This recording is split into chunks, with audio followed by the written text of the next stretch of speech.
Welcome to Poets Have Something to Say, where we explore the voices shaping poetry today. I'm your host, Jeffrey McAndrew, and today we're diving into the work of G. Anthony. He's a poet whose words reflect resilience, healing, and deep introspection. From the landscapes of Wisconsin to the raw emotions of personal transformation, G crafts poetry that speaks to the heart. His debut collection is called Nobody's Words, and it emerged from a 90-day writing challenge, capturing the journey through mental illness and recovery. And today we will explore his creative process, his inspirations, his power for poetry to heal. And let's welcome G. Anthony to the show. Hello, G. Anthony. Hello, Jack. Thank you. It's great to have you here, and we were very honored to have you as a guest on our with our Wordsmiths meeting, our writers club locally, and thank you for joining us for that. That was really fun to have the club members meet you. That was a great experience for me as well, and I'm honored to be talking with you today. So thank you. So as we do as customary, and you may have heard a few of these shows already, we like to start off with a poem to get us kicked off. So do you have a good poem to start us off with today? All right, I have a poem. Thank you. It's called Like a Tree. And here we go. A tree always knows when to let go, to shed its leaves, brace for another winter, year after year. Remember to pause, evaluate life, and let go of what no longer serves you. Shed your leaves. You'll grow them back next season. Keep life fresh. There you go. Yeah, that's wonderful. And what's the title of that? Or do you have titles to your poems? I do. This is called Like a Tree. That's beautiful. Thank you. It just speaks of that connection between us and nature, and sometimes as difficult as we believe it is to let go of something, to feel lighter. We just have to kind of watch the things around us, and I just love autumn. It's probably my favorite thing, is just being able to have the freedom to watch those leaves fall, and so that's what that was about. If you just joined us, we're with G. Anthony. He's from the Fond du Lac area, and you have quite a strong social media. I'm impressed with your social media approach, and we'll get to that in just a moment. First, though, what drew you to poetry? Was there a particular moment or experience that drew you to poetry? That's a good question. I started really becoming interested in writing at 18, and it was because of a creative writing class. A teacher, Mr. Doug Fix, he's not with us anymore, but poetry, it became something that was truly within inside me, to put power into words. So not so much stretch things out in the prose. We can become sometimes winded. And I really love the conciseness, but the profound impact that words have when you're reading poetry. I think it's more relatable, and I like that. I feel if I have a message, it is that I would like others to hear it, and so that relatability, there's a connection there, and that speaks to me. So that's why I love poetry so much. It's easy to read, and yet it is it can be a challenge, and it can be truly entertaining to allow what you read to soak in, absorb, and then take what you want from it. I'm always amazed at how many great poets we have, even in our area. And I had the honor to be one of the featured poets in Appleton recently at the Coca Cafe, and the talent. I was truly humbled by the talent that was there. And you're right about the profundity and the conciseness of poetry, and the relatability. And you combine all those three things, you have something powerful, indeed. Tell us a bit about tell us a little bit more about your writing process and what happens with the writing process for you? Sure. My writing process was inspired by Marcus Aurelius, philosopher. I read his book Meditations, and what I recognized the most was the truth that he wrote down, which I attribute to his words lasting so long. And I wanted to incorporate this in the foundation of my structure of all my writing. I wanted to have longevity. I wanted to have that impact to the soul. And so I begin all my writing with truth. And it starts out raw. It starts out with, if I'm writing about my day or journaling, even I journal in poetry sometimes a lot. And if it's a hectic day, personal life, I have 2 children, and when life, you just it is raw and real to just write how hectic a day can be. But then to finish that with how grateful you are that it's as hectic as it is, that, every moment can be worth something, and that, life relies on challenge to be its purpose.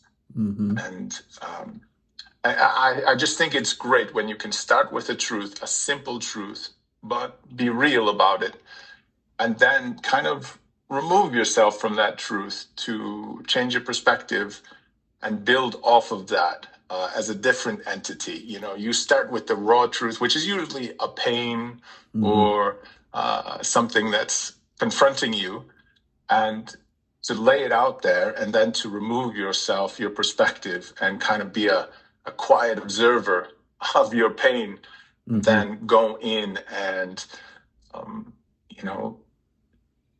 just that's what I love about it. It's passionate to just write about the truth. As you were speaking, I was thinking of course, as any poet does, writing another poem. But I was thinking of, I work in a call center. My other job is working in a call center. Poetry is for fun. But I'm thinking of the loud environment in a call center, the chaos sometimes, with all the voices going at once. And I was thinking, hey, wouldn't it be neat to write a poem about what you treasure about that environment, the collegiality, and the structure, and the love is a strong word, I guess, but affiliation with coworkers and things. So Right. I love doing that. And I think you're probably very good at that too, is picking positives out of say a turmoil situation, or maybe I'm putting that even too simply, but I think you know what I mean. Well, oftentimes I'll sit on my porch and I'll meditate, and I'll have my journal out there with me. But when I hear traffic, somebody who zooms by, or some loud construction going on, I used to think that those things were distractions, and as would be a noisy call center. And now I kind of look for the silence that backdrops all the noise, which it sounds a little bit interesting, challenging, and it can be, but realizing that if I were to go up, say like in a hot air balloon, after you go up a certain level, even if you're above all the chaos, it just seems to disappear. And so there is silence backlayered underneath all the noise around us, and that's where I try to go. That's where I go when I write, is that quiet place with the world just busying itself around me. That's something that the Stoicism teaches you, the Stoic philosophy. Is that what that teaches? One of the things that Marcus Aurelius would teach you, to be silent in the loud, try to find the peaceful spaces, I guess is the best way to put it. Right. I would say so. I did actually pull that from, that was from Eckhart Tolle. Mm-hmm. I read A New Earth, which is that was an incredibly transforming book, but uh, that's where I got that idea that there's always silence backdropping the noise. Yeah. Okay, well, let's talk a bit about, we'll get into this, and you can really delve into it as comfortable as you feel delving into it. But you do have the themes of mental illness and recovery. How did poetry help navigate through that? And again, share what you're comfortable with here. Oh, of course. Uh, it's a very good question. When I began writing before poetry, Mm-hmm. I began writing psychological thrillers and Mm-hmm. short stories that would, shock Mm-hmm. most people. Mm-hmm. And I was never satisfied with it.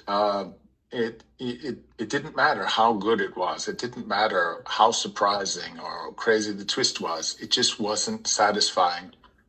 Mm-hmm. And I noticed even in my journaling, when I would journal in prose and just write out my thoughts, it too was a bit lacking. And I started journaling in poetry, and there was a rhythm to it. There was something that just it cut through a couple layers of identity, I guess you could say, or walls that I had built against myself to keep myself out of. And so it allowed me to go a bit deeper, introspect a bit more, and then I just never stopped because that truth, there's so much energy and power and positivity in truth, and yeah, I that's where I just started. Yeah, yeah, very good. If you just joined us, this is Poets Have Something to Say. G. Anthony, a fascinating writer here in the Fond du Lac area. Of course, if you have comments about the show, you can put them down on the YouTube comments, and I will answer all of the comments. And feel free to subscribe to the channel, by the way. What about connection and authenticity? Your poetry is obviously universally relatable. How do you tell us a little bit about how you ensure that you have that connection and authenticity all the time? It's I write for me always first. Mm-hmm. It's a way that I found that the connection becomes actually stronger when I write for myself instead of writing for a demographic or a crowd or even people that are dealing with the same kind of issues. Mm-hmm. The only thing I know best in this life is what I've lived, and I utilize that to the best of my ability. Mm-hmm. And so, in connectivity, in connection, and as well as with authenticity, I feel that when I have one of my poems, it comes out and it says, not so long ago, I felt broken, angry, and tragically mean. Mm-hmm. That's as unfiltered and as pretty much out there as you can be. Yeah. And in that authenticity, there's something that reflects, it reflects fundamental, what am I trying to say? It reflects something fundamentally human, Mm-hmm. Mm-hmm. And right.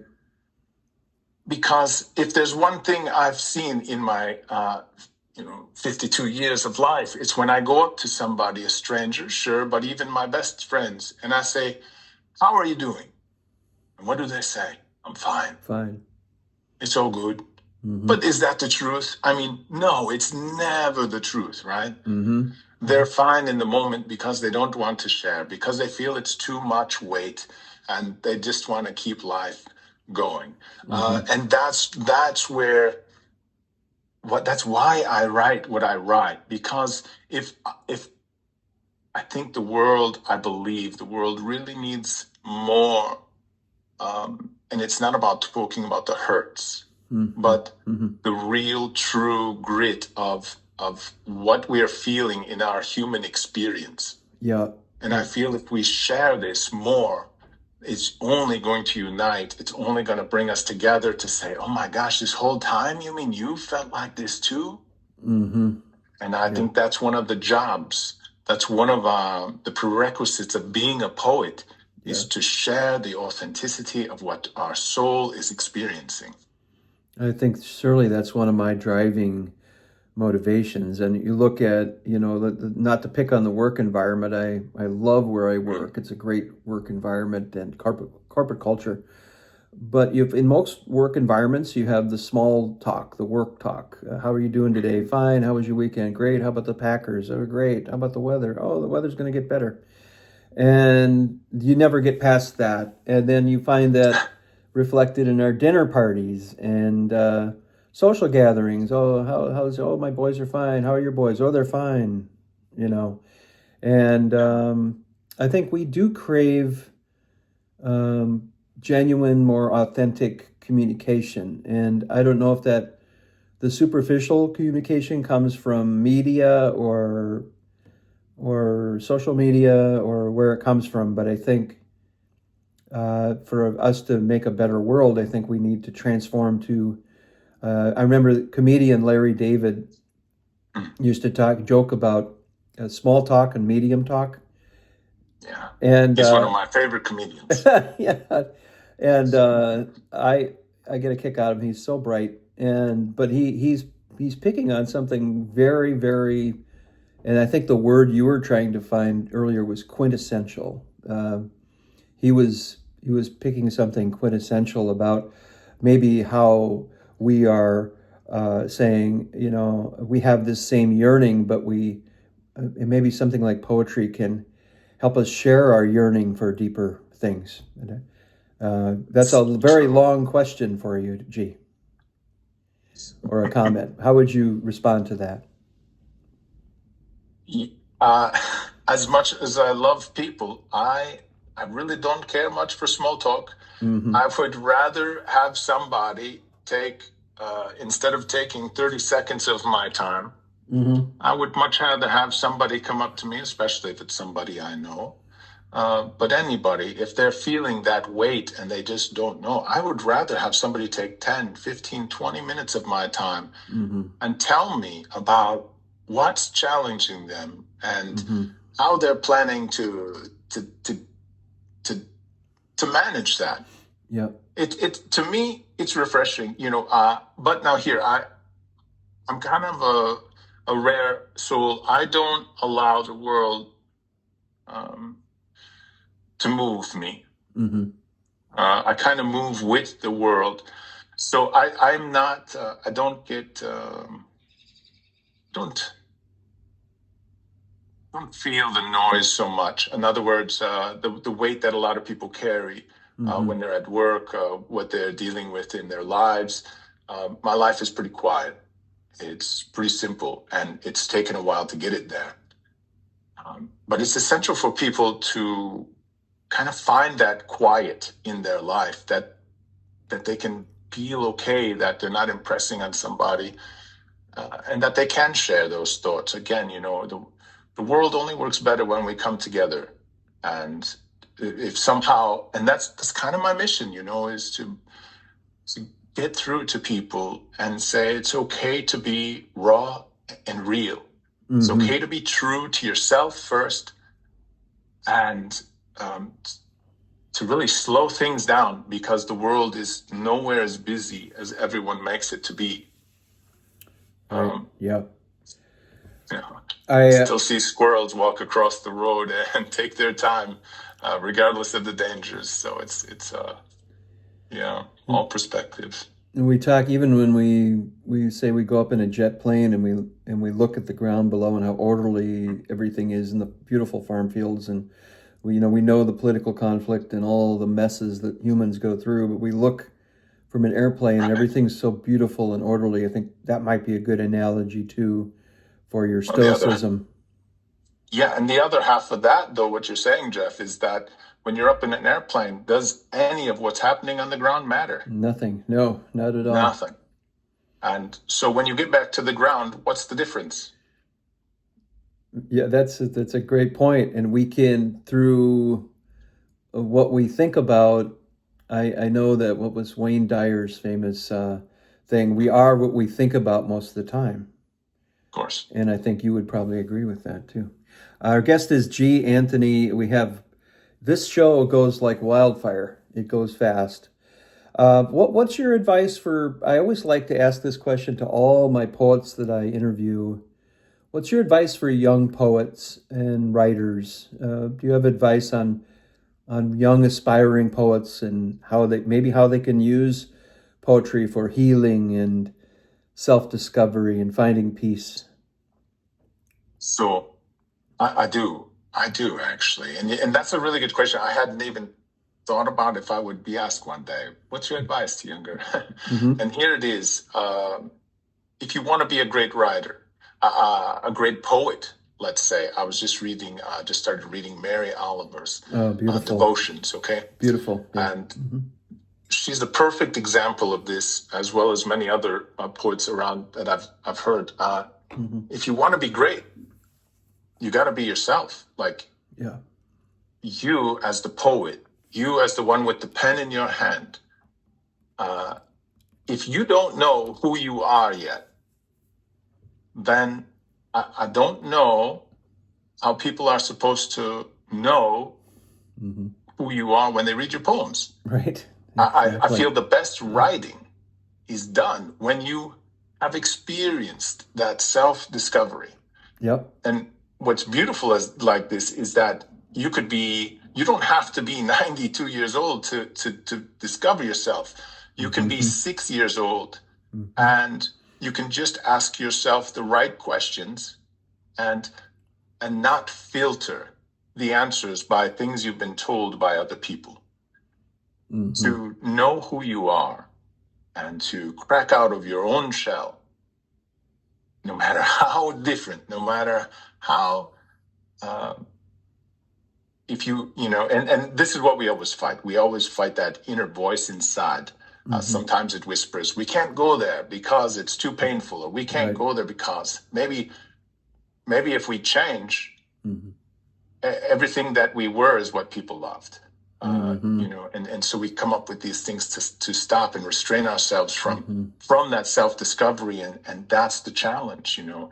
Get Mm-hmm. through to yourself first and foremost, and that only happens when you become true and real with yourself, stripping away everything around us, putting yourself, I guess you could say, Jeff, in that Mm-hmm. airplane, Mm-hmm. or you know, removing all of the influences that anyone has ever had on you, to be able to find out who you really are. And that's when I believe that not only are you healed, but now you have the power to get through to other souls in the most incredible way. Mm-hmm. And I think some people are afraid, and even somebody maybe is at advanced age of me in my 60s, some may be afraid if I show my real self, then people will hate me. But there is, I think, that need in the beauty of what you bring to the table. The large part is that you're saying, let's strip away the fake and become genuine. And only when you become genuine yourself can you have that 100% meaningful life and communication. I think that's what you're saying. But you know, we live in by the law of our universe. Okay, Mm-hmm. not to be really sound really deep, but Yeah. we live under this duality. Okay, Right. you know about this. So at any given moment, we have people that love us and we have people that hate us. Mm-hmm. Right. It's just, yeah. So when we should never think about, if I write this, somebody's going to hate it. Mm-hmm. Somebody will always, Yeah. always hate your work. They'll be like, how did this even get on paper? And, Right. Yeah. and then there are the people, the other half of the duality, I'm going to love it.